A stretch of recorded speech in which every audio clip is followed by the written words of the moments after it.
اعوذ باللہ من الشیطان الرجیم بسم اللہ الرحمن الرحیم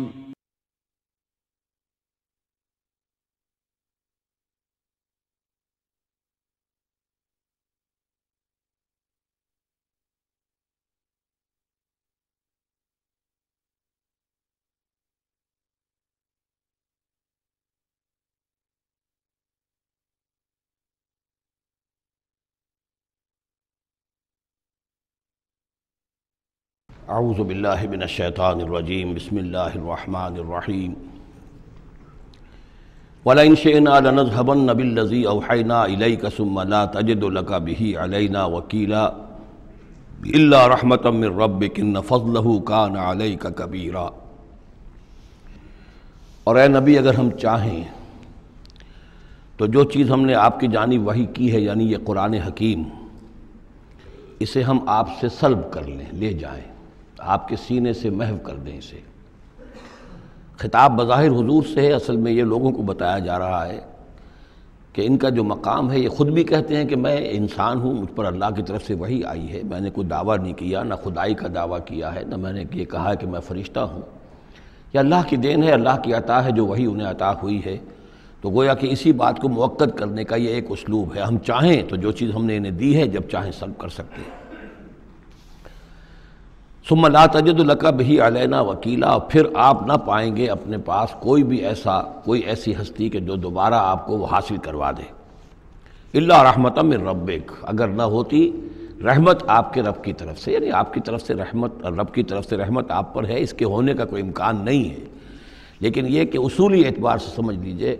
کہ نہ یہ وحی جو ہے یہ آپ کی اپنی خود ساختہ ہے، نہ آپ اس کو اپنے پاس برقرار رکھنے پر خود قادر ہیں، اللہ نے عطا کی ہے اور اللہ تعالیٰ ہی اسے آپ کے سینے میں جمع کرے گا اور محفوظ رکھے گا۔ ان فضلہ کان علیک کبیرا، اس میں کوئی شک نہیں کہ اللہ کا آپ پر جو فضل ہے وہ بہت بڑا ہے۔ اب یہ آ رہی ہے وہی جو تحدی اور چیلنج جو ہے کہ پوری کتاب کا مطالبہ شروع میں کیا گیا کہ لائیے، پوری کتاب لائیے، قرآن جیسی کتاب بنا کر لائیے۔ قل لئن اجتمعت الانس والجن علی ان یاتوا بمثل ھذا القرآن، کہہ دیجئے کہ اگر تمام انسان اور جن جمع ہو کر کوشش کریں کہ اس قرآن جیسی کوئی کتاب تصنیف کر لیں، لا یاتون الا بمثلہ ولو کان بعضهم لبعض ظہیرا، نہیں لا سکیں گے اس جیسی کتاب، تصنیف نہیں کر سکیں گے، خواہ وہ ایک دوسرے کی کتنی ہی مدد کر لیں۔ وَلَقَدْ صَرَّفْنَا لِلنَّاسِ فِي هَذَا الْقُرْآنِ مِنْ كُلِّ مَثَلٍ، اور ہم نے تو قرآن میں، اس قرآن میں لوگوں کے لیے، ان کی ہدایت کے لیے، ان کی سبق آموزی کے لیے ہر مثال بیان کر دی ہے۔ فَأَبَى أَكْثَرُ النَّاسِ إِلَّا كُفُورًا، لیکن اکثر لوگ جو ہیں وہ انکاری ہی ہیں اور وہ اڑے ہوئے ہیں کفران نعمت پر۔ وَقَالُوا لَن نُؤْمِنَ لَكَ، اب یہ آ گئی تفصیل، وہ جو معجزے مانگتے تھے، وہ کہتے ہیں ہم ہرگز نہیں مانیں گے آپ کو، آپ کی تصدیق نہیں کریں گے، حتیٰ تفجر لنا من الارض ینبوعا، یہاں تک کہ آپ اسی سرزمین مکہ میں ہمارے دیکھتے دیکھتے ایک چشمہ نکال دیں۔ او تکون لک جنت من نخیل، یا آپ کے لیے یہاں ایک باغ بن جائے، پیدا ہو جائے جو کھجوروں کا باغ ہو، وعنب، اور اس میں انگوروں کی بھی بیلیں ہوں، فتفجر الانہار خلالہا تفجیرا، اور اس باغ کے اندر جو ہے آپ نہریں بھی جاری کر کے دکھا دیں۔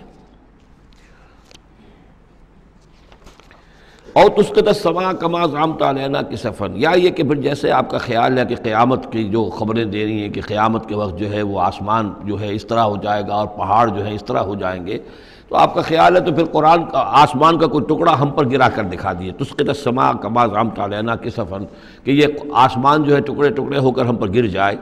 اور تاتی باللہ والملائکۃ قبیلا، یا پھر یہ کہ آپ اللہ کو اور فرشتوں کو لے آئیے ہمارے سامنے، وہ ہم رو در رو ان کو دیکھ لیں۔ او یکون لک بیت من زخرف، یا پھر آپ کے لیے ایک محل، ایک سنہری محل جو ہے تعمیر ہو جائے۔ او ترقی فی السماء، یا پھر آسمان میں چڑھ کر دکھائیں۔ ولن نؤمن لرقیک حتی تنزل کتابا نقرأہ، اور ہم نہیں مانیں گے آپ کے چڑھنے کو بھی جب تک کہ آپ لے کر نہ اترے ایک کتاب جسے خود ہم پڑھیں کہ ہاں اس کتاب میں یہ لکھا ہوا ہے۔ ان تمام مطالبات کے جواب میں کیا فرمایا؟ قل، کہہ دیجئے سبحان ربی، میرا رب پاک ہے، هل کنت الا بشرا رسولا، میں اس کے سوا اور کیا ہوں کہ ایک بشر ہوں، رسول، میں انسان ہوں، صرف یہ کہ مجھ پر وحی آئی ہے اور وہ وحی میں تمہیں پہنچانے پر مامور ہوں۔ بنیادی فرق یہ ہے، باقی یہ کہ سیرت و کردار کا جو فرق عظیم ہے وہ تم بھی جانتے ہو میں تمہارے درمیان ایک عمر گزار چکا ہوں، لیکن نوعیت جو ہے وہ تو یہ ہے کہ میں بھی ایک انسان ہوں، میں بھی اسی طرح پیدا ہوا ہوں جیسا تم پیدا ہوئے ہو، میرے والدین تھے، میں بھی کھانا کھاتا ہوں، میں بھی بازاروں میں چلتا پھرتا رہا ہوں، میں کاروبار کرتا رہا ہوں، میں نے بزنس کیا ہے ہر سطح کا، یہ سب تمہیں معلوم ہے۔ حل کنت الا بشرا رسولا، میں کیا ہوں سوائے اس کے کہ ایک بشر ہوں اور رسول۔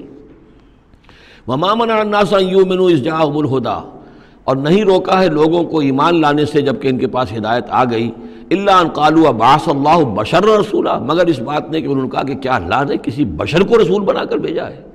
رسول تو پھر کوئی فرشتہ آتا۔ اب اس کے جو دلیل یہاں دی گئی ہے وہ بہت اہم ہے۔ قل لو کان فی الارض ملائکۃ یمشون مطمئنین، کہہ دیجئے اگر زمین میں فرشتے آباد ہوتے اور چل رہے ہوتے یہاں پر اطمینان کے ساتھ، لنزلنا علیہم من السماء ملکا رسولا، تو پھر ہم آسمان سے ان پر کسی فرشتے ہی کو رسول بنا کر بھیجتے۔ یعنی رسول کا کام یہ ہدایت دینا، بات سمجھانا، پھر اپنی زندگی میں نمونہ پیش کرنا۔ انسانوں کے لیے فرشتہ کیسے نمونہ ہو جائے گا؟ انسانوں کے لیے تو انسان نمونہ ہوگا، فرشتوں کے لیے فرشتہ نمونہ ہوگا۔ فرشتہ جو ہے آ بھی جائے یہاں پر تو کہیں گے صاحب اس کو تو نہ کھانے پینے کی ضرورت ہے، نہ اس کا جورو جاتا ہے، اس کو تو کوئی ضروریات ہی نہیں ہے، یہ ٹھیک ٹھیک آدمی ہے اور ٹھیک ٹھیک اس کا کردار ہے، تو ٹھیک ہے ہم کیسے کریں؟ ہمارے تو جوری جاتا ہے، ہمارا رشتہ ہے، ہمارے بچے ہیں، ہمیں پیٹ لگا ہوا ہے، ہمیں یہ ہے، ہمیں وہ ہے۔ تو انسانوں کے اوپر حجت قائم کرنے کے لیے تو ظاہر بات ہے کہ انسانی رسول بھیجے جا سکتے ہیں۔ ہاں فرشتے آباد ہوتے تو فرشتے کو بھیج دیتے۔ قل لو کان فی الارض ملائکۃ یمشون مطمئنین لنزلنا علیہم من السماء ملکا رسولا قل کفی باللہ شہیدا بینی و بینکم، اے نبی کہہ دیجئے اب اللہ کافی ہے میرے اور تمہارے درمیان گواہ۔ بہت رد و قضا ہو چکی ہے، اب تو جو فیصلہ ہے وہ اللہ کرے گا اور وہ گواہ کافی ہے۔ انہ کان بعبادہ خبیرا بصیرا، اور وہ اپنے بندوں کو دیکھ رہا ہے، باخبر ہے، میرے حال سے بھی واقف ہے اور تمہاری جو کیفیت ہے اس کو بھی جانتا ہے۔ وَمَن يَهْدِ اللَّهُ فَهُوَ الْمُهْتَدِ، اور جسے اللہ ہی ہدایت دیتا ہے وہی ہدایت یافتہ ہوتا ہے۔ وَمَن يُضْلِلْ فَلَن تَجِدَ لَهُ أَوْلِيَاءَ مِن دُونِهِ، اور جس کی کہ ضلالت پر اس کی طرف سے فیصلہ ہو چکا ہو تو پھر اس کے لیے تم نہیں پاؤ گے کوئی بھی ولی اس کے سوا۔ وَنَحْشُرُهُمْ يَوْمَ الْقِيَامَةِ عَلَىٰ وُجُوهِهِمْ عُمْيًا وَبُكْمًا وَصُمًّا، اور ہم انہیں جمع کریں گے قیامت کے دن میدان حشر میں تو وہ منہ کے بل اوندھے چلیں گے، اندھے ہوں گے، گونگے ہوں گے، بہرے ہوں گے۔ مَأْوَاهُمْ جَهَنَّمُ، اور ان کا ٹھکانہ ہوگی آگ جہنم، کلما خبت، جیسے جیسے وہ بجھنے لگے گی زدناہم سعیرا، ہم اسے اور بھڑکا دیا کریں گے۔ یعنی یہ کہ اگر کہیں اس کی آگ میں کوئی کمی شدت میں، اس کی حرارت میں، تمادت میں آئے گی، ہم اس میں پھر اضافہ کر دیں گے۔ ذالک جزاؤہم بانہم کفروا، اور یہ ان کے لیے جزا ہے اس لیے کہ انہوں نے کفر کیا بآیاتنا، ہماری آیات کا۔ وقالوا اذا كنا عظاما ورفاتا، اور انہوں نے کہا کہ کیا جب ہو جائیں گے ہڈیاں اور وہ بھی چورا چورا، انا لمبعوثون خلقا جدیدا، تو کیا ہم دوبارہ اٹھا لیے جائیں گے ایک نئی تخلیق کی صورت میں۔ اولم یروا، کیا انہوں نے دیکھا نہیں، ان اللہ الذی خلق السماوات والارض قادر، کہ وہ اللہ کے جس نے آسمان بنائے اور زمین بنائی وہ اس پر قادر نہیں ہے، ان یخلق مثلہم، کہ ان جیسی مخلوق کو پیدا کر دے۔ تمہیں ایک دفعہ پیدا کیا تھا، تمہاری طرح کا آدمی دوبارہ پیدا کرنے اس کے لیے مشکل کیوں ہو گیا؟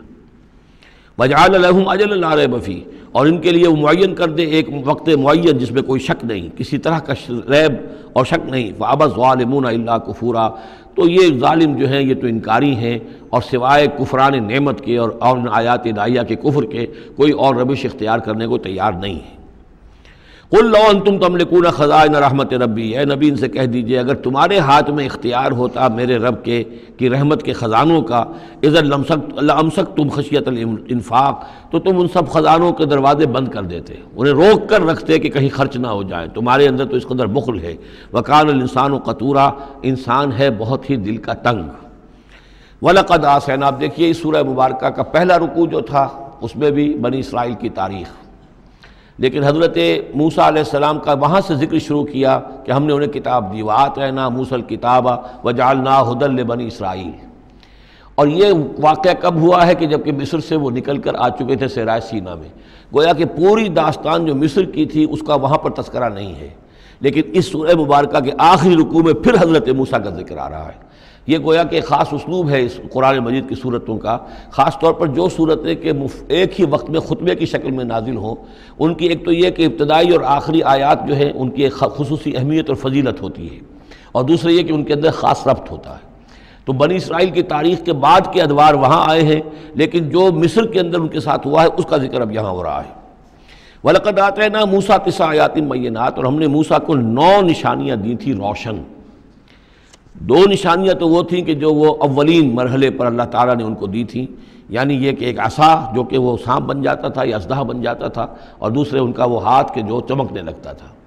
اس کے بعد 7 نشانیاں ان کو جو اور دکھائی گئیں مختلف اوقات میں، ان پر جو عذاب آئے اور حضرت موسیٰ کے دعا کرنے سے پھر وہ وقت پر ٹل جاتے رہے، تو ان میں سے سنین، نقص من الثمرات، طوفان، جراد یعنی ٹڈی دل، قمل چچڑیاں، ضفادع یعنی مینڈک، اور خون کی بارش، یہ تمام جو ہے یہ سورہ اعراف کے اندر تفصیل گزر چکی ہے۔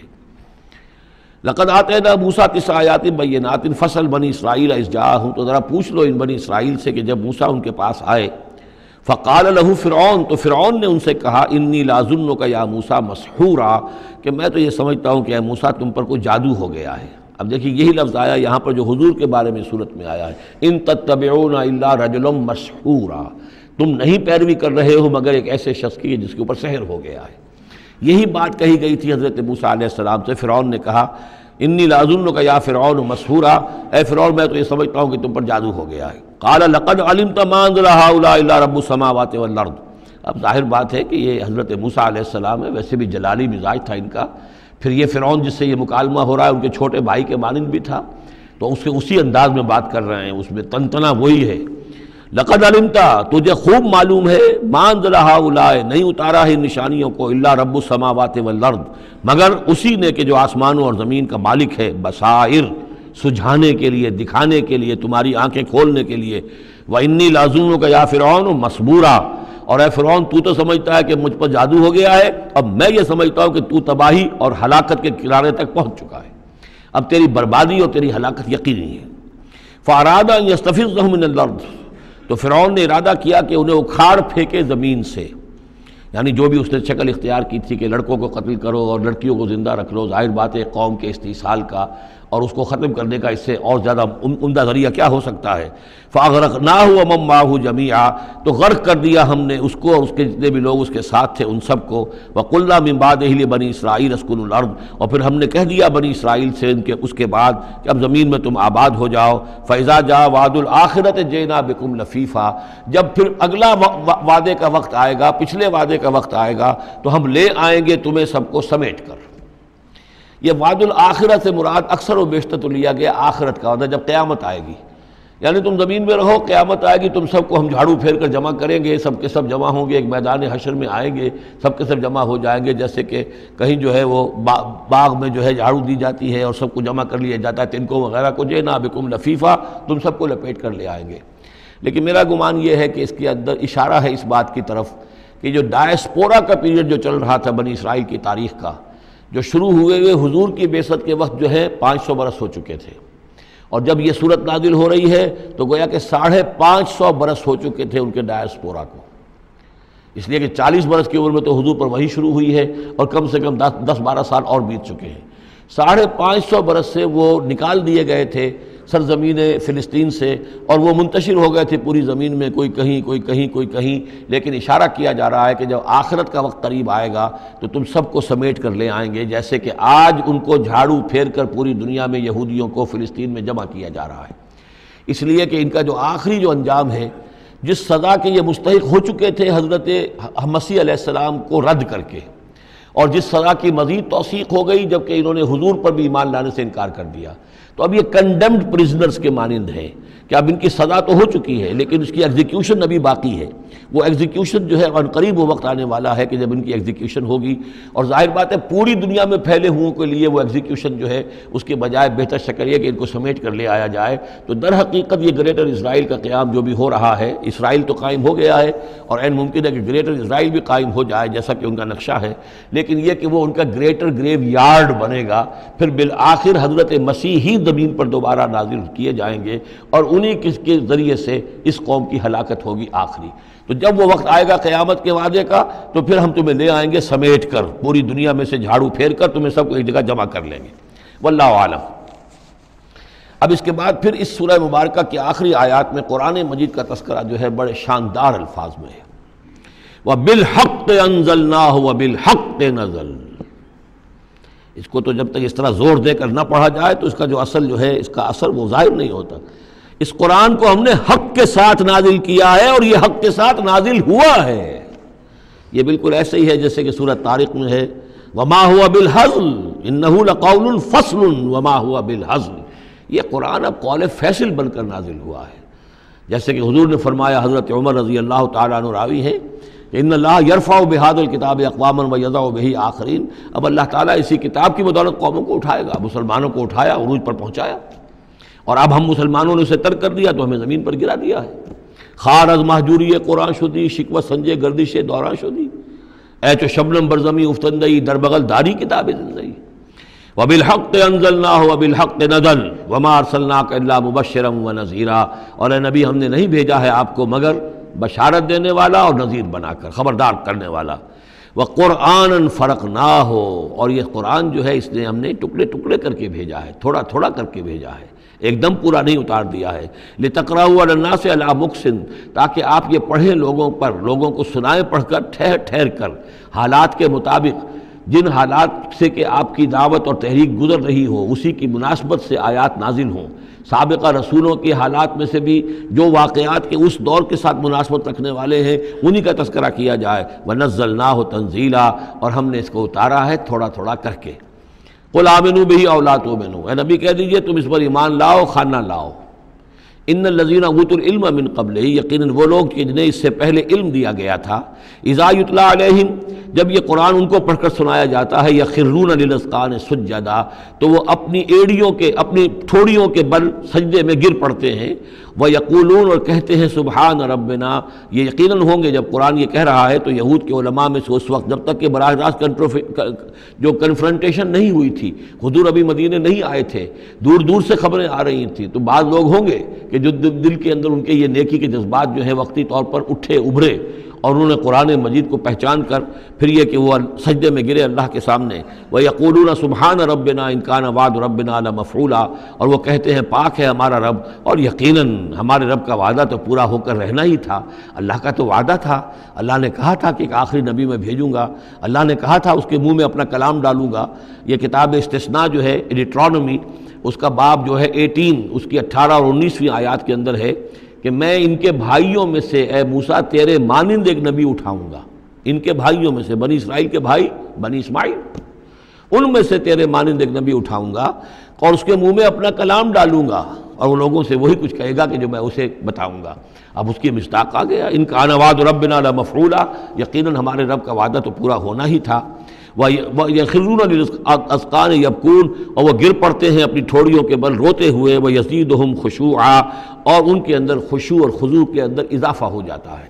آیت سجدہ ہے، سجدہ کر لیجئے۔ عظیم خزانے ہیں معرفت خداوندی کے اور توحید ربانی کے۔ اسی طرح کی 2 آیات آئیں گی سورہ کہف کے آخر میں۔ قُلِ ادعوا اللَّهَ أَوِ ادعوا الرَّحْمَٰنَ، کہو کہ چاہے اللہ کہہ کر پکار لو اور چاہے رحمان کہہ کر پکار لو۔ ایما تدعو، جس سے تم پکارو، فلہ الاسماء الحسنی، یہ جان لو کہ تمام اچھے نام اسی کے ہیں، ہر خیر، ہر خوبی، ہر بلائی، ہر حسن، ہر کمال، ہر جمال، جو بھی تم تصور کر سکتے ہو، اینی گڈ، اینی بیوٹی،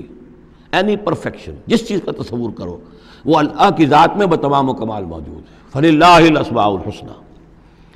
قل ادعوا اللہ أو ادعوا الرحمن ایما تدعوا فلہ الاسماء الحسنی ولا تجہر بصلاتک ولا تخافت بہا۔ اور جب اس سے تم سرگوشی کیا کرو، مناجات کیا کرو نماز پہ، تو نہ تو اپنی آواز بہت پست رکھو اور نہ ہی اس کو بہت زیادہ بلند کرو۔ وابتغ بین ذالک سبیلا، بلکہ اس کے بین ایک روش اختیار کرو۔ آخری آیت جو ہے یہ یوں سمجھیے کہ اپنے مضمون کی مناسبت کے اعتبار سے تو واقعتاً یہ ہے کہ یہ سورہ اخلاص کے تقریباً ہم وزن آیت ہے۔ 5 انداز سے اس میں اللہ تعالیٰ کی توحید اور عظمت کا بیان ہے ایک آیت میں۔ قل الحمدللہ، کہیے کل حمد، کل شکر اللہ کے لیے، الذی لم یتخذ ولدا، دوسری بات جس نے کہ کسی کو اپنی اولاد نہیں بنایا، نہ بیٹا نہ بیٹی، لم یلد ولم یولد، سورہ اخلاص۔ ولم یکن لہ شریک فی الملک، نمبر 3 اس کا کوئی ساجی نہیں ہے بادشاہی میں، تنہا مالک ہے، مالک الملک، کوئی اختیار کسی کے پاس نہیں ہے۔ چوتھی بات وَلَمْ يَكُنْ لَهُ وَلِيٌّ مِّنَ الذُّلِّ، اس کا کوئی ولی کمزوری کی وجہ سے نہیں ہے۔ تم دوستیاں نبھاتے ہو، پالتے ہو اس لیے کہ تمہیں ضرورت ہوتی ہے، دوست وقت پہ کام آئے گا۔ تم اس کی کبھی کوئی ناجائز بات بھی ماننے پہ مجبور ہو جاتے ہو، دوست ہے اس کی بات کیسے ٹال دوں؟ اس لیے کہ دل میں یہ ہوتا ہے کہ کبھی مجھے بھی اس سے کوئی بات منوانی پڑے گی، ضرورت ہو سکتا ہے۔ اللہ کو کوئی احتیاج نہیں۔ تمہاری دوستیوں کے ساتھ تمہاری احتیاجیں، تمہاری کمزوریاں بھی وابستہ ہیں۔ اللہ کی دوستی ہے لیکن اس کی کسی کمزوری کی بنیاد پر نہیں، یہ تصور ذہن سے نکال دو۔ لہذا اللہ پر کوئی دھونس نہیں جما سکتا، اللہ سے کوئی بات کوئی جبرن جو ہے اپنی طاقت کے بل پر بنوا نہیں سکتا۔ اور سب سے بڑی پھر پانچویں بات وَكَبِّرْهُ تَكْبِيرًا،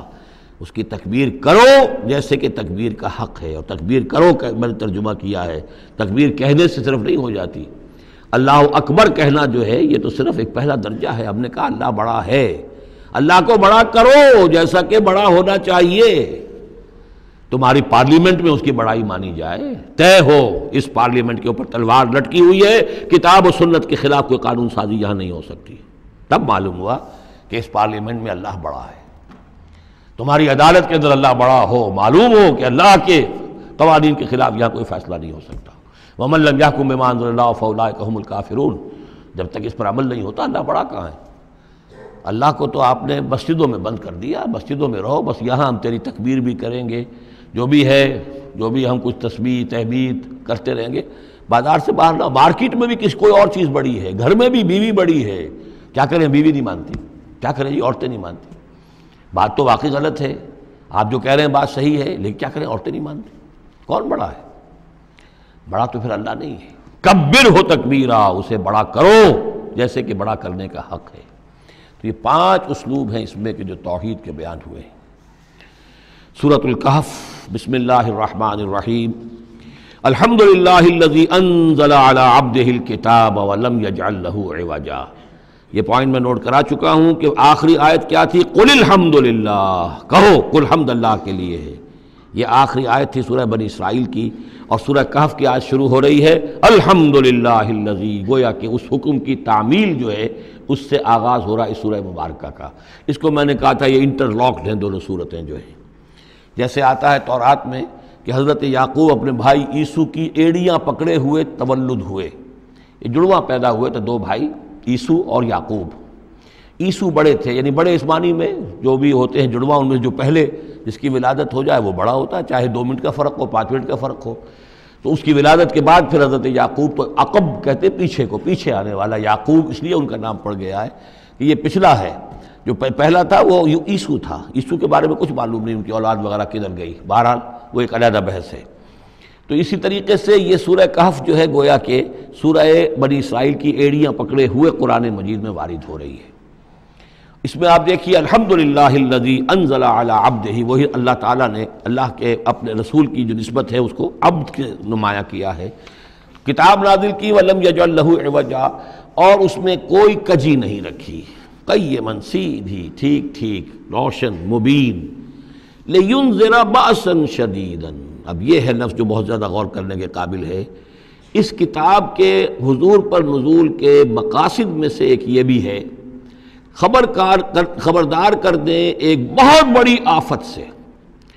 ویسے باسن جب واحد آتا ہے تو عام طور پر اس کے معنی جنگ ہوتے ہیں، جب جمع میں آتا ہے تو سختی، مصیبت، بھوک، فاقہ، یہ سارے بأسا۔ آیت البر میں بھی ہم نے پڑھا والصابرین فی البأساء والضراء وحین البأس۔ بأسا جب جمع میں آیا ہے تو فقر و فاقہ، تکلیف، مصیبت، اور حین الباس جنگ کے وقت۔ تو ان دونوں کو ذہن میں رکھیے، بہت بڑی آفت، بہت بڑی آفت، بہت بڑی آفت ایک تو ہے دجالی فتنے کی، دجال، المسیح الدجال جو آنے والا ہے، جس کے بارے میں حدیث میں آتا ہے کہ کوئی نبی اور رسول ایسا نہیں گزرا جس نے اپنی قوم کو دجال کے فتنے سے آگاہ نہ کیا، اور پوری انسانی تاریخ میں دجال کے فتنے سے بڑا کوئی فتنہ نہیں ہوگا، اور وہ ہر بندہ مومن کے امتحان کے لیے کڑا ترین جو ہے مرحلہ آ جائے گا، سخت ترین امتحان اس کا لیا جائے گا۔ تو یہ جو سختی ہے اس کی خبر دیتے ہوئے یہ سورہ مبارکہ نازل ہو رہی ہے، اور خاص طور پر اسے باسن اگر جنگ کے معنی میں لیں تو الملحمۃ العظمیٰ، کتاب الملاحم، جو کہ آپ دیکھیں گے احادیث کی کتابوں میں پورا باب ہے کتاب الملاحم، اور اس کا تعلق بھی دجال کے ساتھ ہے، کیونکہ پھر دجال ہی کو قتل کریں گے حضرت مسیح علیہ السلام نازل ہو کر۔ تو یہ سارا مسئلہ جو ہے اس کی خبر دینے کے لیے قیما لینذر بأسا شدیدا من لدنہ، گویا کہ یہ جو احادیث کی کتابوں میں آپ کو حدیث کے ابواب ملتے ہیں، چاہے وہ کتاب الفتن ہو اور چاہے وہ کتاب جو ہے آثار قیامہ ہے، اس طرح کے جتنے بھی ہیں، اور کتاب الملاحم ہے، یہ گویا کہ اس کی شرح ہے لینذر بأسا شدیدا من لدنہ، اور یہ ہوگا بھی خاص اللہ کی طرف سے، یہ آزمائش بھی، یہ دجال کا فتنہ بھی، یہ بہت بڑی جنگ بھی، جس کو آرمگڈون کہتے ہیں، کرسچین جو ٹریڈیشن ہے اس میں اس کے لیے لفظ ہے آرمگڈون، ایک بہت بڑی جنگ ہوگی۔ ڈکشنری میں بھی آپ دیکھیں گے کہ خیر اور شر کی قوتوں کے درمیان اس دنیا کے خاتمے سے پہلے ایک بہت بڑی جنگ ہونی ہے جس کا نام یہ آرمگڈون ہے۔ لِيُنذِرَ بَأْسًا شَدِيدًا مِّن لَّدُنْهُ وَيُبَشِّرَ الْمُؤْمِنِينَ الَّذِينَ يَعْمَلُونَ الصَّالِحَاتِ، اور تاکہ بشارت دے وہ ان اہل ایمان کو جو نیک عمل کرتے ہوں، أَنَّ لَهُمْ أَجْرًا حَسَنًا، کہ ان کے لیے ہوگا بہت اچھا بدلہ، مَاكِثِينَ فِيهِ أَبَدًا، اور وہ اس میں رہیں گے ہمیشہ ہمیش۔ یہ جو دجالی فتنہ ہے اس کے ساتھ ایک خاص مناسبت ہے سورہ مبارکہ کی۔ احادیث میں آتا ہے کہ دجالی فتنے کے اثرات سے بچنے کے لیے اس سورہ مبارکہ سے ذہنی اور قلبی رشتہ مفید ہے، اس کی تلاوت کرتے رہنا، خاص طور پر جمعے کے روز پوری سورہ کہف، ورنہ یہ کہ کم سے کم اس کی ابتدائی اور آخری آیات ان کی بڑی اہمیت ہے۔ دجالی فتنہ اصل میں کیا ہے سمجھ لیجئے کہ ایک تو ہے دجالی فتنہ بالعموم، دجل کہتے ہیں فریب کو، جیسے کہ کوئی نبی نہیں ہے، وہ اس نے فریبی لبادہ اوڑھ لیا، نبوت کا دعویٰ کر رہا ہے، وہ دجال ہے۔ تو اس طرح کی تو حضور نے فرمایا ہے کہ 30 دجال پیدا ہوں گے، انہی میں سے ایک ہمارے زمانے کے اندر جو ہے یہ غلام احمد قادیانی بھی تھا، وہ دجال تھا جس نے کہ اعلان کیا کہ میں نبی ہوں جبکہ وہ نبی نہیں تھا۔ تو فریبی بنا ہوا جس نے کہ ملمہ اپنے اوپر چڑھایا ہوا ہے۔ اسی طریقے سے دجالی فتنہ یہ جو ہے اس پوری دنیا میں اس وقت جو فتنہ ہے وہ یہ ہے کہ مادہ پرستی کا اتنا غلبہ ہو چکا ہے ذہنوں کے اوپر، افکار کے اوپر، لوگوں کے نظریات کے اوپر، لوگوں کے اخلاق کے اوپر، لوگوں کے اقدار جو ہیں، ویلیوز جو ہیں اس کے اوپر، کہ وہ آخرت کو بالکل بھول گئے، اللہ کو بھول گئے، اسباب کے اندر گم ہے، مسبب الاسباب سے ذہول ہو گیا، دنیا ہی دنیا ہے، آخرت کو بھولے ہوئے ہیں، مادہ ہی مادہ ہے، روح سے کوئی سروکار ہی نہیں۔ یہ ہے بالعموم جس کا نام دجالی فتنہ ہے کہ حقیقت کے اوپر پردہ پڑا ہوا ہے، آخرت پر دنیا کا پردہ پڑا ہوا ہے۔ یہ دنیا جو ہے در حقیقت کیا ہے؟ وَمَا الْحَيَاةُ الدُّنْيَا إِلَّا مَتَاعُ الْغُرُورِ، یہ دھوکے کا سامان ہے۔ اصل زندگی کو اس نے ڈھانپا ہوا ہے، ہم نے یہ سمجھ لیا کہ زندگی یہی ہے، اسی کے لیے بھاگ دوڑ محنت صبح و شام، اسی کے مستقبل کی فکر ہے، لیکن اصل جو زندگی اس کی کوئی فکر ہی نہیں ہے۔ باقی ایک دجال جو ہے جو آئے گا وہ معاملہ احادیث کے اندر بھی بڑی طوالت کے ساتھ ہے، اور اس میں کافی پیچیدگیاں بھی ہیں، بعض چیزیں جو ہیں ایک دوسرے سے کچھ مختلف بھی ہیں، اس میں پھر اہل علم کو بہرحال مطابقت پیدا کرنی پڑتی ہے۔ میں نے جہاں تک اپنی کوشش کی ایک رائے تک میں پہنچا ہوں، لیکن ابھی میں اسے بیان نہیں کر رہا ہوں۔ بہرحال دجالی فتنے کی خبریں موجود ہیں بہت شدت کے ساتھ، اور اس صورت کا پڑھنا جو ہے اس میں بہت مفید ہے۔ اس صورت کے مضامین کا دجالی فتنہ بالعموم سے کیا تعلق ہے وہ تو اس ہم دورہ ترجمہ دوران کے اس کے دوران بھی آپ کو معلوم ہو جائے گا، لیکن اس کے جو خاص بڑے مباحث ہیں، خاص طور پر یہ کہ ایک ہمارے بہت بڑے عالم گزرے ہندوستان میں اس صدی کے آغاز میں، مولانا مناظر حسن گیلانی، انہوں نے اس میں باقاعدہ کتاب لکھی ہے، آپ کو مل جائے گی بازار میں بھی، اصحاب کہف کے جو کا معاملہ سورہ کہف کے مباحث ہیں ان کے۔ میں نے اس کو اپنی ایک تقریر کے اندر کسی خطاب جمعہ میں سورہ کہف کے مضامین کا خلاصہ بیان کیا تھا، جس کا عنوان ہے دنیا کی حقیقت۔ ظاہر بات ہے تفاصیل زیادہ جو ہیں وہ میرے لیے ممکن نہیں ہے کہ اس دورہ ترجمہ کے دوران بیان کر سکوں۔ وَيُنذِرَ الَّذِينَ قَالُوا اتَّخَذَ اللَّهُ وَلَدًا، اور خبردار کر دے ان لوگوں کو جنہوں نے کہا کہ اللہ نے بیٹا بنایا۔ یہ ساری دجالیت جو ہے اس کی جڑ کیا ہے؟ مسیحیت، جو موجودہ مسیحیت ہے، جو حقیقت میں مسیحیت نہیں ہے، پولزم ہے، جس کی بنیاد تثلیث پر ہے کہ اللہ کا بیٹا بنا دیا حضرت مسیح علیہ السلام کو، اور انہیں کفارہ بنا دیا، تمام جو بھی مان لے ان کو ان کے گناہوں کا، پیش کی معافی ہے ان کے گناہوں کی جو حضرت مسیح پر ایمان لے آئے۔ اور نمبر 3 شریعت ساقط کر دی، اور نمبر 4 سارا اختیار جو ہے وہ پوپ کے ہاتھ میں دے دیا گیا کہ تم جو چاہو جس چیز کو چاہو حلال کرو، جس چیز کو چاہو حرام کر دو۔ ان چیزوں نے مل کر نفس مذہب کو اس قدر قابل نفرت شے بنا دیا کہ یورپ کے عوام کے اندر مذہب کے خلاف شدید نفرت پیدا ہو گئی۔ چنانچہ اس کے بعد جب مسلمانوں کے زیر اثر وہاں پر علم پھیلا ہے، ہسپانیہ کی یونیورسٹیوں سے علوم اور فنون جو ہیں یہ فرانس اور اٹلی اور جرمنی کے نوجوان آتے تھے، اور وہاں آ کر وہ قرطبہ اور غرناطہ اور طلیطلہ کی یونیورسٹیوں سے پڑھ کر جاتے تھے، تو ان کے زیر اثر جو ایک ریفرمیشن شروع ہوئی، اصلاح مذہب، اور ایک رینائسنس، تحریک احیاء العلوم، وہ جو اصل تو تحریک تھی اس بات کی کہ انسان علم کی طرف دوبارہ رجوع کرے، لیکن یہ کہ وہ علم جب آگے بڑھا ہے تو وہاں پہ عیسائیت کے خلاف جو رد عمل تھا اس کی وجہ سے اس میں مذہب کی دشمنی جو ہے اس تحریک کے اندر خود بخود شامل ہو گئی۔ تو مذہب سے بیزاری، روحانیت کا انکار، آخرت سے بالکل بے پرواہی اور اس کا بھی انکار، اور خدا ہے یا نہیں ہے اس سے کوئی سروکار نہیں، یہ جو اس تہذیب کے اصل میں اثرات بنے ہیں سارے، یہ اسی غلطیوں کا یہ اثرات ہیں، نتائج ہیں کہ جو عیسائی مذہب کے اندر جو یہ تحریفات کر کے جو غلطیاں کی گئی ہیں، اس کو یہاں کہا گیا ہے کہ ان لوگوں نے کہ جنہوں نے یہ عقیدہ ایجاد کیا، ما لہم بہ من علم، ان کے پاس اس کے لیے کوئی علمی سند نہیں ہے، ولا لآبائہم، نہ ان کے آباء و اجداد کے پاس کوئی سند تھی، کبرت کلمۃ تخرج من افواہہم، بہت بڑی بات ہے جو ان کے منہ سے نکل رہی ہے، بہت بڑی گستاخی ہے جو یہ اللہ تعالیٰ کی شان میں کر رہے ہیں، ان یقولون الا کذبا، یہ نہیں کہہ رہے مگر جھوٹ، سراسر سیدھا سفید جھوٹ بول رہے ہیں، فلعلک باخع نفسک علی آثارہم، تو اے نبی شاید کہ آپ اپنے آپ کو ہلاک کر لیں گے ان کے جو اثرات پڑنے والے ہیں، عیسائیت کے اس غلط عقیدے کے جو نتائج برآمد ہوئے ہیں، جب یہ نتائج ظاہر ہوں گے تو وہ اتنے سنگین ہوں گے، فلعلک باخع نفسک، کہ ان کے احساس سے اور ان کے ادراک سے شاید کہ آپ اپنے صدمے سے اپنے آپ کو ہلاک کر لیں، ان لم یؤمنوا بہذا الحدیث اسفا، اگر یہ لوگ اس حدیث پر، اس قرآن پر، یہ بات جو بتائی جا رہی ہے اس پر ایمان نہ لائے، اس پر ایمان نہ لائے، اپنے اس غلط عقیدے پر قائم رہے، اس غلط مذہب کو انہوں نے برقرار رکھا، تو اس کا جو رد عمل ہوگا نوع انسانی پر، اور اس سے تاریخ انسانی اور انسانی ثقافت جس غلط رخ پر پڑے گی، جو دجالیت کا فتنہ اس سے جنم لے گا، ان تمام چیزوں کے اثرات سے شاید آپ کو اتنا صدمہ ہو کہ فلعلک باخع نفسک علی آثارہم ان لم یؤمنوا بہذا الحدیث اسفا، انا جعلنا ما علی الارض زینۃ لہا، ہم نے زمین کے اوپر جو کچھ ہے اسے اس کا گہنا بنا دیا ہے، بناؤ سنگھار بنا دیا ہے، زینت بنا دیا ہے۔ یہ آپ نوٹ کر لیجئے، لفظ زینت اور زمین میں اس کی زیبائش اور آرائش، یہ اس سورہ مبارکہ کا عمود ہے، یعنی اس کو اتنا کھبا دیا ہے نگاہوں میں اللہ نے کہ آخرت سے خود بخود انسان غافل ہو جاتا ہے، یہ پردہ پڑ گیا ہے، چمک دمک ہے، یہ کاریں ہیں، یہ بلڈنگیں ہیں، یہ کوٹھیاں ہیں، یہ عالیشان عمارتیں ہیں، یہ کیا کچھ اس کی جو یوں سمجھیے پومپ اینڈ شو جو ہے اس وقت دنیا کا، اور ظاہر بات ہے امریکہ میں جا کر دیکھیے تو جو کچھ یہاں دیکھ رہے ہیں اس سے 10 گنا 100 گنا 1000 گنا آپ کو نظر آئے گا، عقلیں دنگ ہو جاتی ہیں۔ نتیجہ کیا نکلتا ہے کہ انسان یہ سمجھتا ہے کہ اصل شے یہی مادہ ہی ہے، اصل ہدایت پہ یہی لوگ ہیں صحیح معنی میں کہ جنہوں نے واقعتاً علم حاصل کیا ہے، لہٰذا ان کی غلط تہذیب، ان کا غلط تمدن، ان کے تمام غلط ثقافت کے معاملات کی بھی ہم اسی طریقے سے پیروی کر رہے ہیں۔ یہ سارا مسئلہ جو ہے وہ اس لیے ہے کہ یہ چمک دمک دنیا کی جو زیبائش اور آرائش اس سے ہم متاثر ہیں۔ انا جعلنا ما علی الارض زینۃ لہا، جو کچھ زمین کے اوپر ہے اسے ہم نے اس کے لیے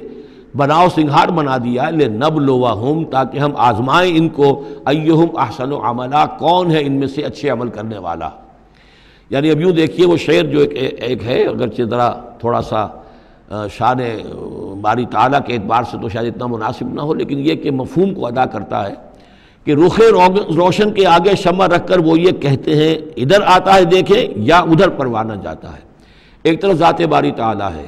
اور ایک طرف یہ دنیا ہے، اس کی چمک دمک ہے۔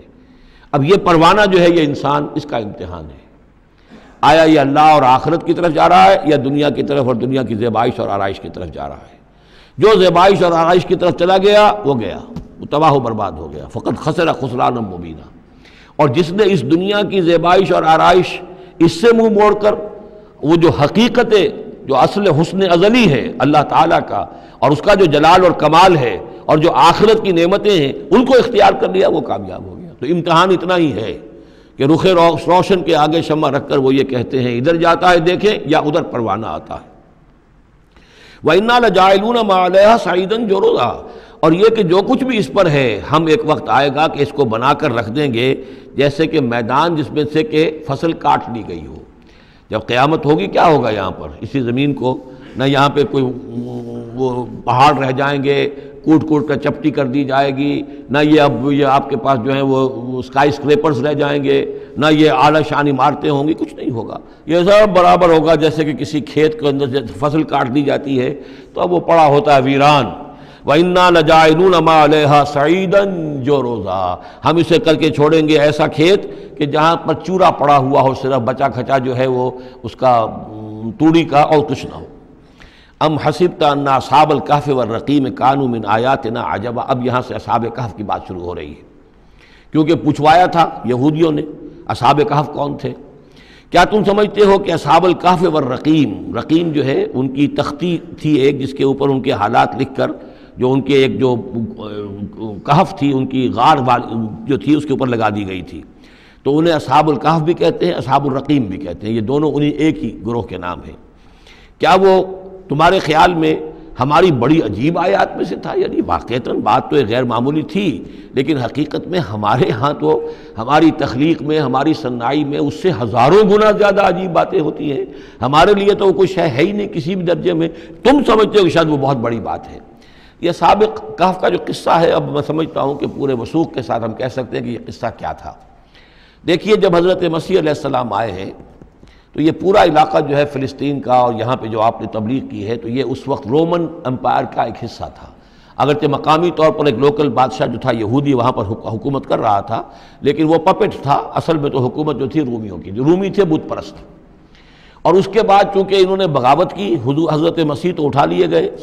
سن 30 عیسوی کے آس پاس یا 33 عیسوی کے آس پاس، لیکن اس کے بعد جو ہے ان یہودیوں نے بغاوت کی رومیوں کے خلاف، جس کے نتیجے میں سن 70 عیسوی میں ٹائٹس رومی نے تو ان کی حکومت بھی ختم کی اور بیت المقدس کو برباد کیا، یروشلم کو تباہ کیا، 1,33,000 یہودیوں کو قتل کیا اور ان کو بھیج دیا، نکال دیا وہاں سے باہر۔ اس وقت کا معاملہ یہ ہے کہ اب کوئی اکے دکے جو بھی رہ جاتے تھے یہاں پر، کوئی یہودی یا عیسائی، یہودیوں کو تو نکال دیا، عیسائی رہ گئے، لیکن عیسائیوں پر بھی بہت ظلم ہوتا تھا۔ یہ موحد تھے، حضرت عیسیٰ کے ماننے والے، وہ بت پرست تھے۔ تو اس زمانے میں کہیں بادشاہ کوئی تھا، ڈیسیس یا دقیانوس جس کو کہتے ہیں، اس کے زمانے میں کچھ جو عیسائی تھے حضرت عیسیٰ پر ایمان رکھنے، آج کے عیسائیوں پر قیاس نہ کیجئے، جو نصارہ تھے حضرت عیسیٰ کو ماننے والے جو موحدین تھے، ان میں سے کچھ نوجوانوں کی پیشی ہوئی بادشاہ کے دربار میں۔ انہوں نے کہا کہ تم اپنے نئے دین سے اگر باز نہیں آؤ گے، اتنے دن کی مہلت تمہیں دی جا رہی ہے تو تمہیں سولی چڑھا دیا جائے گا، بس مہلت دی جا رہی ہے، جاؤ غور کر لو، سوچ لو۔ ان لوگوں نے آ کر سوچا کہ اب نہ تو ہمارے لیے یہ ممکن ہے کہ ہم مقابلہ کر سکیں، چلو کسی غار میں چھپ جاتے ہیں، دیکھیں اللہ تعالیٰ کیا کرتا ہے ہمارے لیے۔ وہ ایک غار میں جا کر چھپ گئے، اور غار میں جا کر چھپے ہیں تو اللہ نے انہیں وہاں پر سلا دیا، موت طاری نہیں کہ سلا دیا۔ اللہ کروٹ بھی بدلواتا رہا، ان کے لیے سارا کچھ بندوبست کیا، اللہ کی قدرت میں تھا۔ حضرت عزیر کو 100 برس کے لیے مار دیا تھا، موت کے بعد ان کو دوبارہ زندہ کر دیا۔ لیکن یہ کہ ان کا معاملہ یہ ہے کہ ان کو وہاں پر جو ہے تقریباً 300 برس یہ وہاں پر پڑے رہے اس غار کے اندر۔ غار کی شکل کچھ خاص ایسی تھی کہ ادھر آنا جانا لوگوں کا تھا ہی نہیں، اور یہ ہے جو موجودہ ترکی کے علاقے میں شہر ایفسس ہے ایک، اس کے آس پاس ہیں اس طرح کے غار، جیسے اجنٹا کے غار ہندوستان کے مشہور ہیں، ایسے ہی وہاں بھی غاروں کا سلسلہ ہے، اور ہیں بھی وہ ایسے کہ ان کے دہانے جو ہیں وہ ہیں شمال کی جانب، تو دھوپ ان میں براہ راست نہیں جاتی، صرف یہ کہ ریفلیکٹڈ لائٹ تو آتی ہے لیکن یہ کہ براہ راست دھوپ نہیں جاتی، تو ایک طرح کا اندھیرا سا اس کے اندر ٹوائی لائٹ جسے آپ کہہ لیں وہ رہتا ہے سارا دن۔ وہاں پر یہ 300 برس تک سوتے رہے۔ اس 300 برس کے عرصے میں یہ ہوا کہ رومن امپائر جو ہے اس نے خود عیسائیت اختیار کر لی۔ 300 عیسوی کے اندر کانسٹنٹائن جو تھا ایمپرر وہ عیسائی ہو گیا، اب پوری امپائر جو عیسائی ہو گئی۔ اب اس کے زمانے میں اس کے بعد تھیوڈوسیس ہے ایک، 446 عیسوی میں یہ تھا، اس کے زمانے میں اللہ تعالیٰ نے ان لوگوں کو جگایا 300 برس کے بعد۔ اب یہ سمجھ رہے ہیں کہ وہی زمانہ ہے، وہی کفار کی حکومت ہے، وہی مشرکین ہیں۔ اب انہوں نے ڈرتے ڈرتے اپنے کسی ایک آدمی سے کہا بھائی جاؤ یہ لے کے سکہ لے کر جاؤ چاندی کا، اور کچھ نہ کچھ کھانے پینے کے لیے لے کر آؤ، دیکھنا لیکن اس طرح ہو کہ ہمارا پتہ نہ چل جائے کہ ہم یہاں چھپے ہوئے ہیں۔ وہاں جو گئے انہوں نے وہ سکہ پیش کیا، اور کہا یہ سکہ تمہارے پاس کہاں سے آیا؟ یہ تو بہت پرانا سکہ ہے، تو 400 سال پرانا، 300 سال پرانا سکہ کہاں سے لے آئے تمہیں کوئی خزانہ ملا ہے؟ بہرحال اس حوالے سے اب وہ جو ہے وہ پکڑے گئے، ان کی حالت جو ہے وہ جو بات سامنے آ گئی، لیکن جب بات سامنے آ گئی تو اب ان کا تو بہت یعنی وہ عزت کی گئی، اس لیے کہ اب تو جو ان کا مذہب تھا در حقیقت پوری مملکت کا مذہب وہی ہو چکا تھا، تو صورتحال تو تبدیل ہو چکی ہے۔ پھر یہ کہ اس کے بعد تفصیل معلوم نہیں ہے کہ غالباً وہ جا کر اپنی اسی غار میں وہ سو گئے ہیں، یا دوبارہ اللہ نے ان پر وہیں پر موت طاری کر دی ہے، اس کا دروازہ بند کر کے اور اس پر ایک تختی لگا دی گئی ہے۔ یہ اصحاب کہف ہے۔ گبن کی جو ہے the decline and fall of Roman empire, اس میں بھی یہ 7 سلیپرز، 7 سونے والے، ان کی کہانی موجود ہے۔ یہ چیز جو ہے گویا کہ رومن لٹریچر کے اندر موجود تھی، اس کا جو ذکر موجود تھا، اور قرآن مجید میں یہ امتحاناً سوال کیا گیا حضور سے، تو اس کا جواب دیا گیا کہ یہ 300 برس تک کچھ لوگوں کو سلا دینا، یہ اللہ تعالیٰ کے نزدیک تو کوئی بڑی بات نہیں ہے، تمہارے نزدیک ام حسبت ان اصحاب الکہف والرقیم کانوا من آیاتنا عجبا اذ ابى الفتية الى الکہف، جبکہ وہ نوجوان آئے اپنے اس غار میں، فقالوا، اور انہوں نے کہا ربنا آتنا من لدنک رحمتا، پروردگار اب خاص اپنے خزانہ فضل سے ہمارے لیے رحمت کا بندوبست فرما، وہیئ لنا من امرنا رشدا، اور ہمارے لیے ہمارے معاملے کے اندر جو ہے وہ کوئی عافیت کا بندوبست فرما، فضربنا علی آذانہم، تو ہم نے تھپکی دے دی ان کے کانوں پر، فی الکہف سنین عددا، اسی وہ غار کے اندر جو ہے وہ سوتے رہے کئی سال۔ ابھی یہاں اس بات کو نہیں چھیڑا کتنے سال، سنین عددا، متعدد سال وہ سوتے رہے۔ ثم بعثناہم، پھر ہم نے انہیں اٹھایا، لنعلم ای الحزبین احصیٰ لما لبثوا امدا، تاکہ ہم دیکھیں کہ 2 گروہوں میں سے کس کو صحیح معلوم ہے کہ کتنے عرصے وہ وہاں رہے تھے۔ اس کا ذکر آگے آ جائے گا، 2 گروہوں سے مراد کیا ہے۔ نحن نقص علیک نبأہم بالحق، اے نبی ہم آپ کو ان کا یہ قصہ سنا رہے ہیں، بیان کر رہے ہیں ان کے حالات حق کے ساتھ، صحیح بلا کم و کاسٹ۔ انہم فتیۃ آمنوا بربہم، وہ چند نوجوان تھے جو ایمان لائے اپنے رب پر، توحید کے ساتھ ایمان لانے والے، وزدناہم ہدی،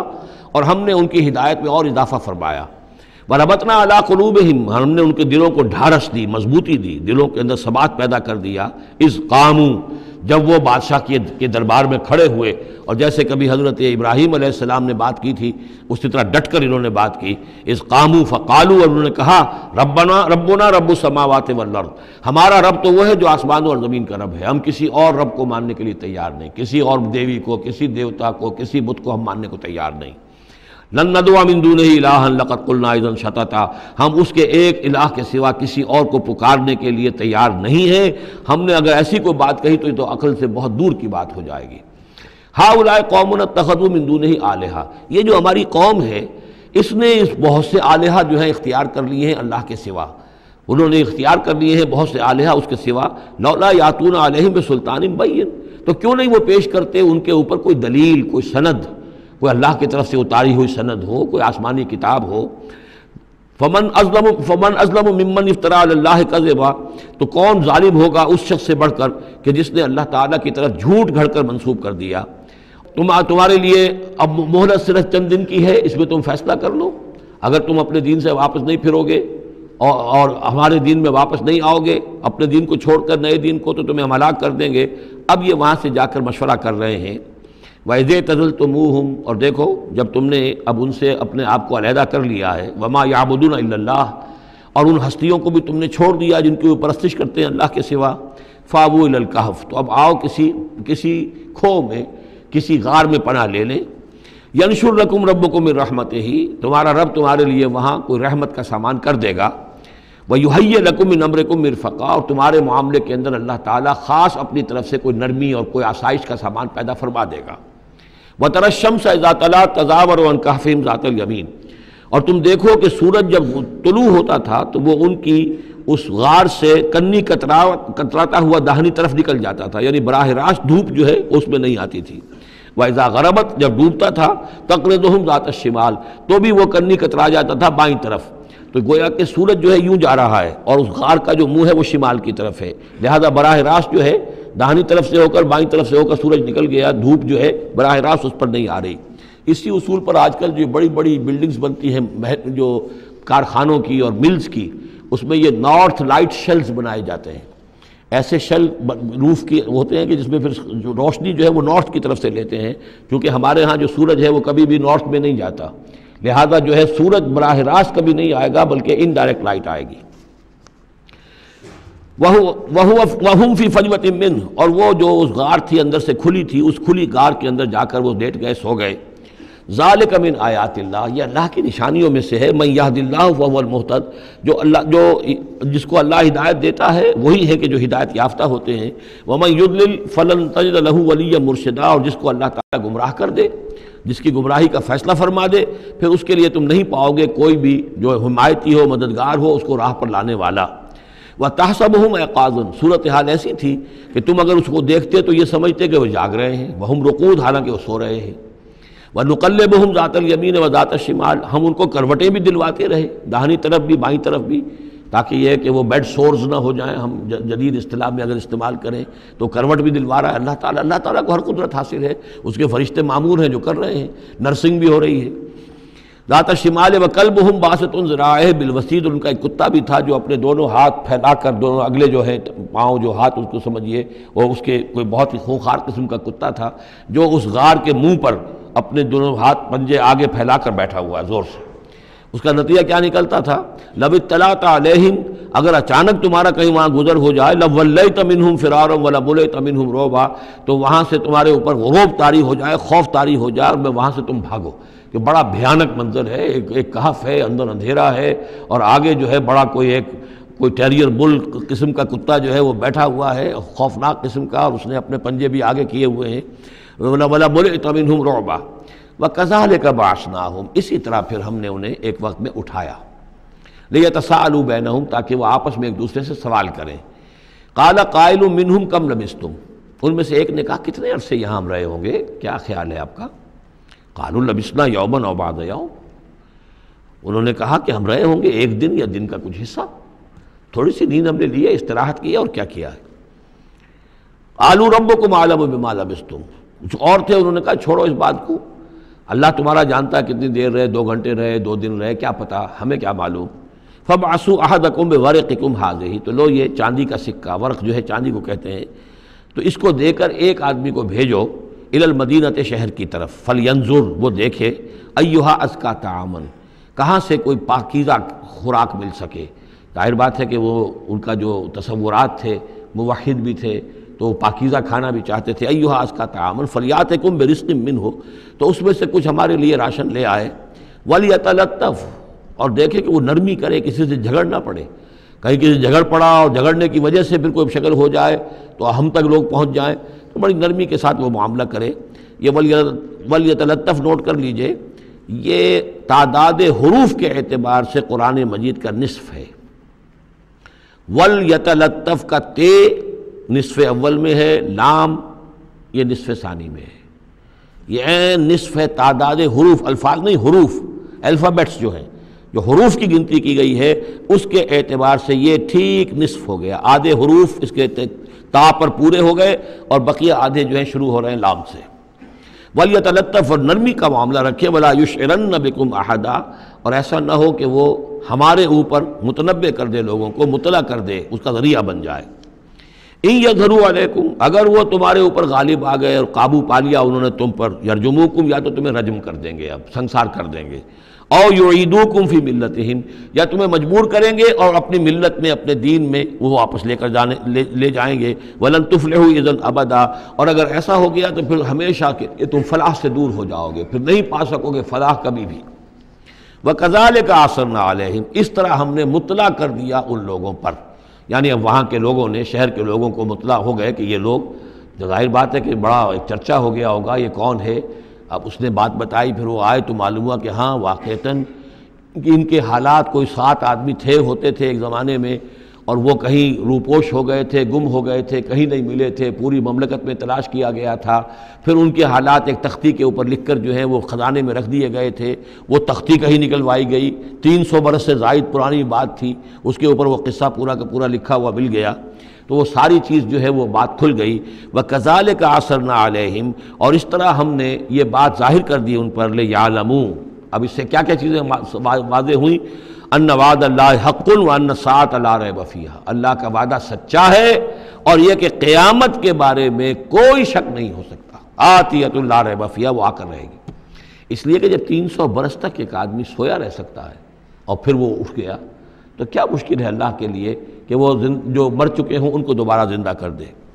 اذ یتنازعون بینہم امرہم، اب وہ ان کے بارے میں آپس میں جھگڑنے لگے کہ کیا کرنا چاہیے ان کا معاملہ۔ وہ تو جا کر اپنی غار کے اندر دوبارہ سو گئے اور اب اللہ نے ان کے اوپر موت جو ہے حقیقی موت وارد کر دی۔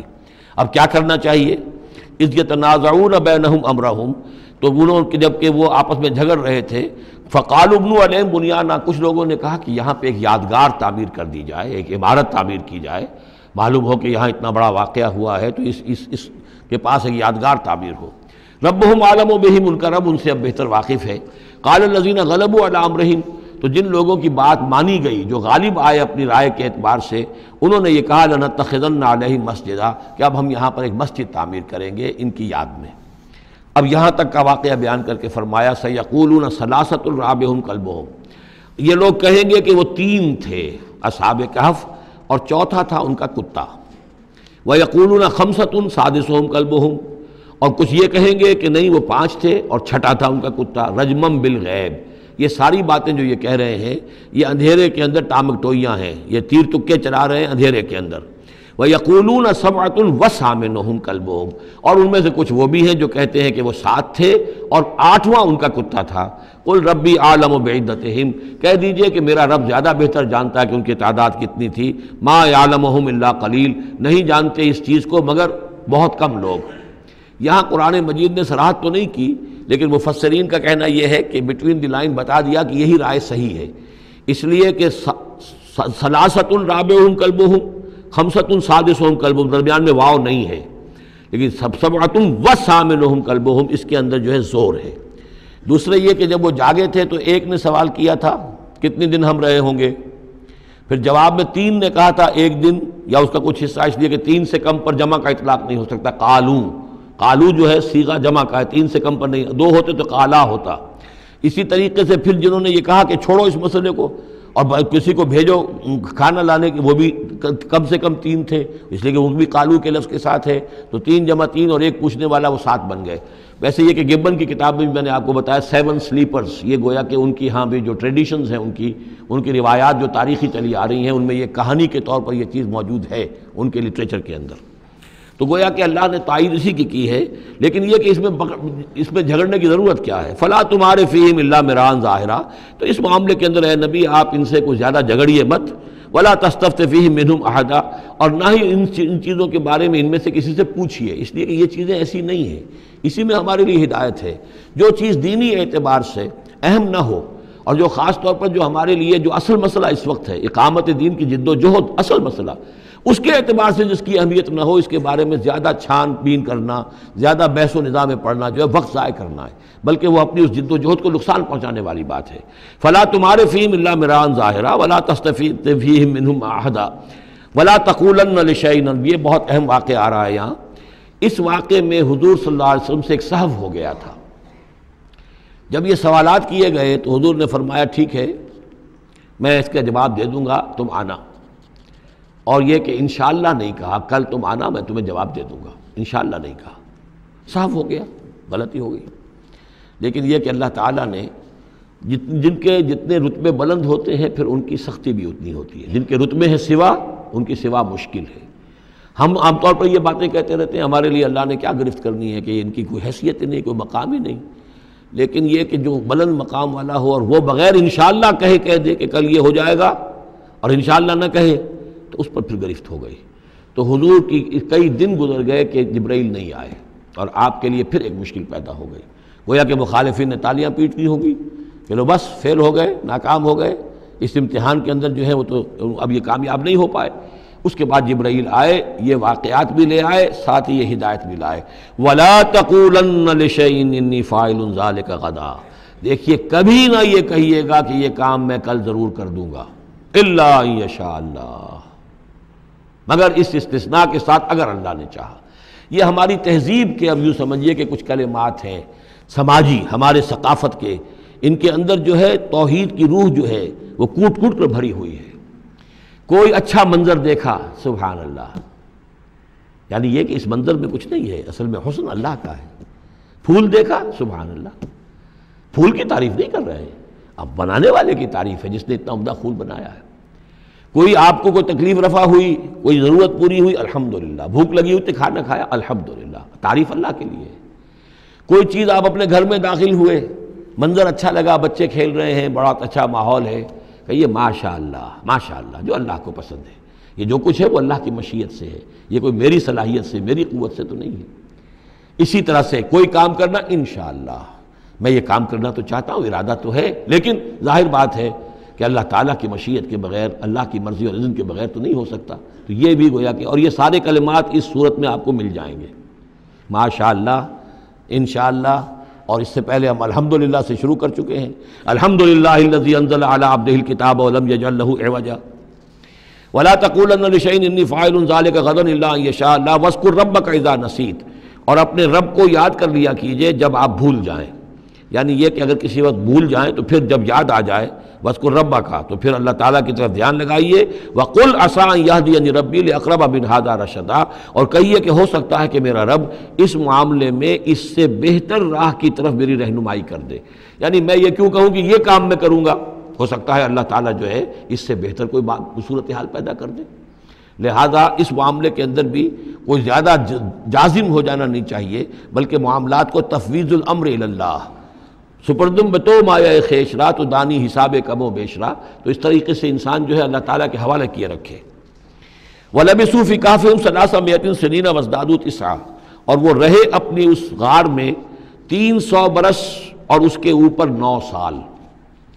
اس کی تعبیر کیا ہے؟ شمسی حساب سے 300 برس،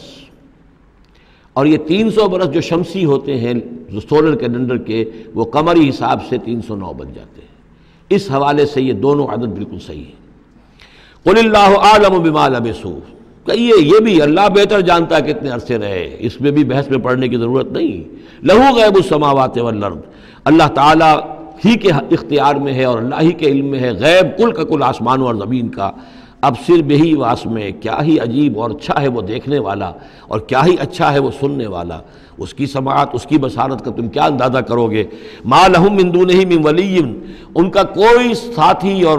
پشت پناہ اور مددگار اور حمایتی نہیں ہے اس کے سوا۔ ولا یشرک فی حکمہ احدا، اور وہ اپنے حکم اور اختیار اور اپنی حاکمیت کے حق میں کسی کو شریک کرنے کو تیار نہیں ہے۔ یہ جو توحید حاکمیت جو ہے، اس کے بارے میں نوٹ کر لیجئے، سورہ یوسف میں ہم نے پڑھا ان الحکم الا للہ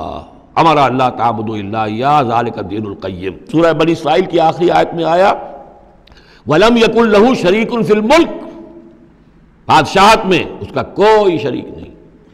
یہاں فرمایا ولا یشرک فی حکمہ احدا، وہ اپنے حکم اور حاکمیت کے اختیار میں کسی کو شریک کرنے کے لیے تیار نہیں۔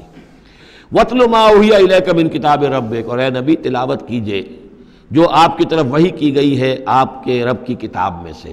یعنی یہ جو سخت حالات ہیں جن سے آپ گزر رہے ہیں، دباؤ ہے آپ پر بہت شدید،